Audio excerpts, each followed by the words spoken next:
আসমান জমিনের একচ্ছত্র মালিক। এই স্বাধীন দেশে ষড়যন্ত্র শেষ হয় নাই। যারা 47-এ ষড়যন্ত্র করেছিল ফেরাউনের ভূমিকায়, 71-এ আবু জাহেলের ভূমিকায়, এখন নমরুদের ভূমিকায় আছে। এই সন্ত্রাসী জামাত শিবিরকে আপনি নাস্তানাবুদ করে দেন আল্লাহ।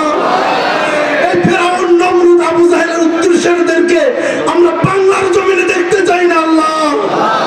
ও মালিক, যারা ধর্মকে ব্যবসাতে পরিণত করেছে, এই সমস্ত জালিম, এই সমস্ত জালিমরা 71-এ আমাদের মা বোনদেরকে হানাদারদের হাতে তুলে দিয়েছিল, আমাদের মা বোনদেরকে হানাদার বাহিনীর হাতে তুলে দিয়েছিল। এই জালিমদেরকে আপনি নাস্তানাবুদ করে দিন মালিক।